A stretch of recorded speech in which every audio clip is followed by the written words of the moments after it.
Hello, YouTubers. Joe Kersey here on Sunday, July 13th, 2014 at 1300 in the afternoon, Eastern Daylight Time. Uh, it's well, I'm being mesmerized by flying insects right now. Looks like it's getting ready to rain here shortly. In theory, that's what's supposed to have been happening better part of the day today, but it looks like it's, in fact, it just now sounds like it is starting. Well, we've captured a moment in meteorological history. Now, on a more or less mundane note, I went to the 8 o'clock service today, and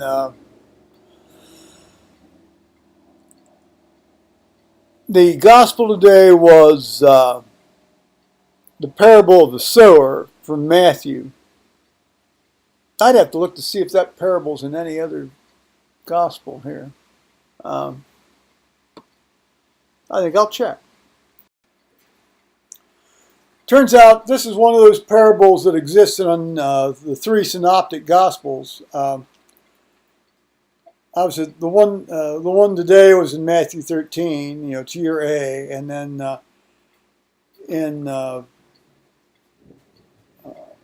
you have it in Mark.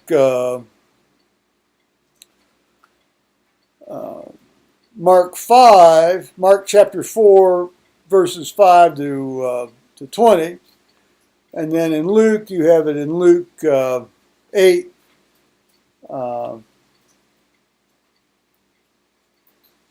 That's also, looks also like 5 to 20, doesn't it? Yeah, interesting that those verses coincide almost word for word, interestingly. But the parable of the sower is one that gets a great deal of airplay, if you will. First of all, it's clearly a parable. It's clearly a metaphor.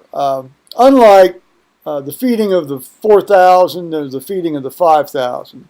Well, the feeding of the 5,000 appears in all four Gospels. It's the only one that does. Unlike that, which is, which I do not view as a parable, I view that as an actual event. The parable of the sower, going out and the seeds fall in different places, that's clearly a parable. I mean, that's meant as a metaphor for something else. The feeding of the 5,000 can be used as a metaphor, but it did not start out as a metaphor. Let us be very clear on that.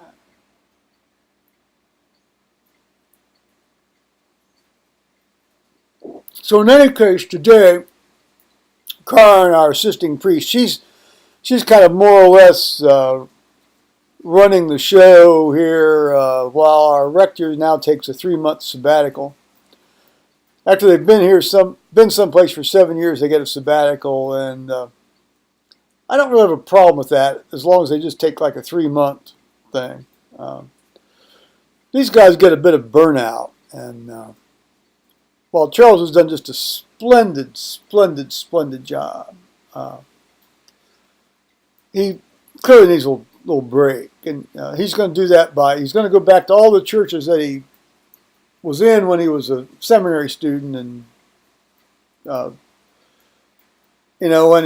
where he first went, and this sort of stuff, and spend Sundays there, and maybe preach, and do that kind of stuff. So,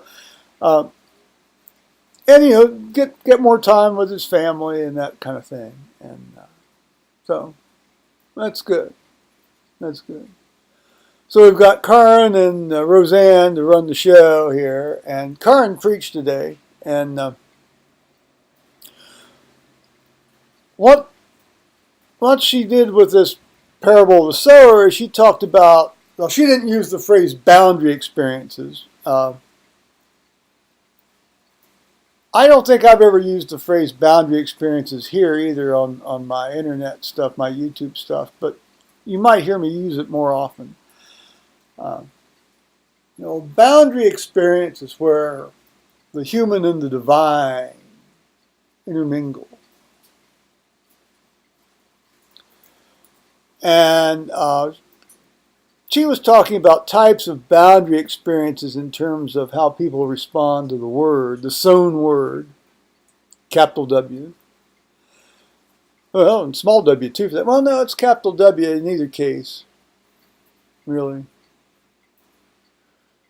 Because when one is preaching the word, one actually is encountering the incarnate word.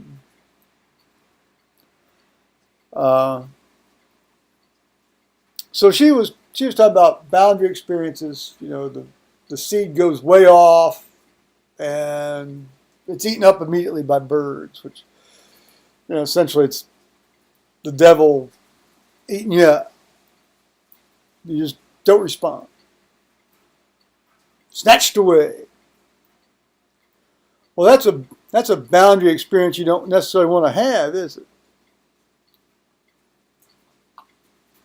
And then you have the rocky ground where there's some initial enthusiasm, and then because it's not enough nourishment there, it fades away. Interestingly, I've never heard anybody talk about the lack of nourishment in the stony ground.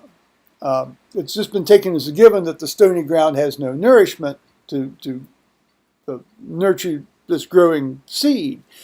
And I've never heard anybody mention or cast a sermon about, well, perhaps if somebody had come over to what was this stony area, this less than potentially fruitful area, and nurtured it, perhaps results might have been different. Well, we can't rewrite the New Testament, and although Lord knows lots of people try. And then you have the results where it falls on more fertile ground and so forth and so on. And but each one of those is a different kind of boundary experience between the human and the divine. And one completely rejecting it and actually having a boundary experience with evil.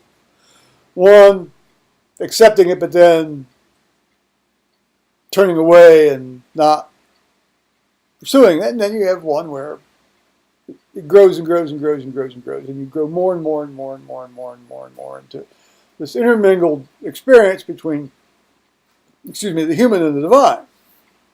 And I thought, now I'm actually interjecting and projecting in a lot more of my thoughts than what she said, but that's what got me thinking about stuff. And she also then talked about how these boundary experiences can be likened unto transitional zones in a person's, an individual person's personal life, an individual's own life. And, things go along fine for a while, and then there's a change. It's a transition zone. And then things go along for a while, and then change, the transition zone.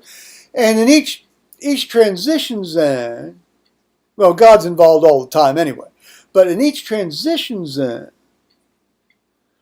the person who feels somewhat adrift in this transition needs to then fully trust God to get them through the rapids of the rapids or the whirlpool or whatever metaphor you want to use on that, of that transition zone, knowing that in the end, God's purposes will have been served.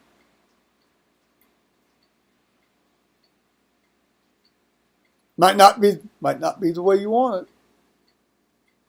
There's no guarantee of that, although our God is loving and merciful. But the essence of the struggle, the interaction, is to trust God in this transitional period. And sort of going through some of that myself right now, I thought that spoke very deeply to me. So, on that note, I'm going to say bye-bye, YouTubers.